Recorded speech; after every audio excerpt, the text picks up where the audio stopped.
Ang KNN ay hatid sa inyo ng UNICEF.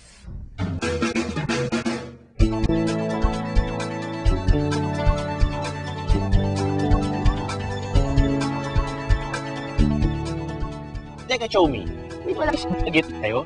Eh, bakit parang may nakikita yung reporters mula sa Mountain Province sa Davao kanina? Oo nga, no? Oh, pina mo yun? Oh. Kasi, huwag eh. Saka yung kasama niya, parang kilala ko rin eh. Hindi, mali. Mula nga sa Camarines Norte yan eh. Meron ba tayong nalalaman dito? Actually, nandito talaga sa Baguio ang mga KNN reporters sa isang National Assembly. Nagtipon-tipon ang mga KNN reporters mula sa iba't ibang bahagi ng Pilipinas dito sa Baguio. Eto, tingnan niyo ito. Kaya kayo ang merong kayo mga VIP.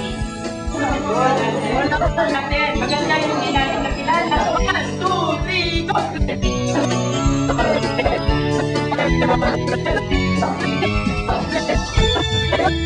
Or saan yan dito sa Baguio? Ang daya niyo, hindi niyo ako sinama.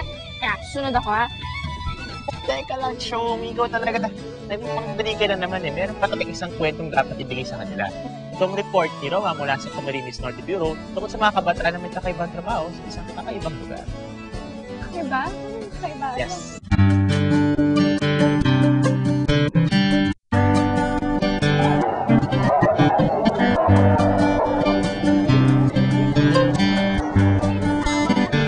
Ang perya ay bahagi na ng mga pistang Pilipino na ipinagdiriwang sa bawat kapuluan.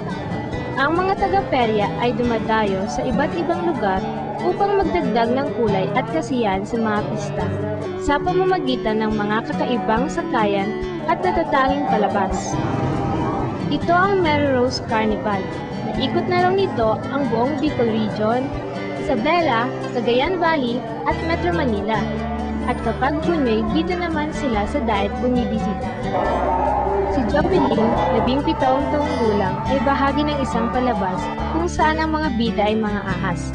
Kahit delikado, pinaglalaroan niya ang mga ito at hinahayaang pumulupot sa kanyang katawan. Ate, ilang taon ka na nag-ano ng ahas? Nag-alaga? Matagal na po. Natapos ko lang eh. Pero hindi na ako nag-aaral na. Ate, ba't ito po yung napili niyo eh? Hindi ka nakakatakot dito yung ahas? Yung una po, nakakatakot. Pero pag matagal-tagal na po, hindi na. Ito naman si Jay, 17 taong gulang rin. Dito siya sa Binggohan nagtatrabaho.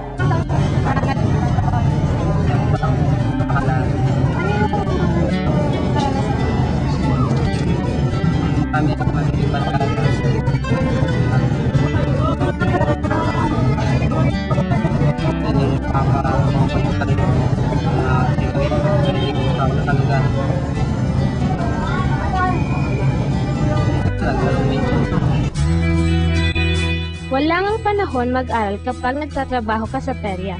Mula hapon hanggang gabi ay sigang dating ng mga tao. Tuloy-tuloy ang trabaho.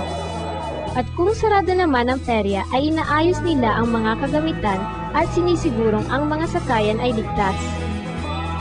Ngayon, kapag bumibisita ang perya sa aming lugar, ay iba na ang aking nakikita. Hindi lang ang mga laro, sakayan at sari-saring palabas ang pinagtutuunan ko ng pansin. Nakikita ko na rin ang mga mukha ng mga kabataang nagsisikap kumita para mabuhay.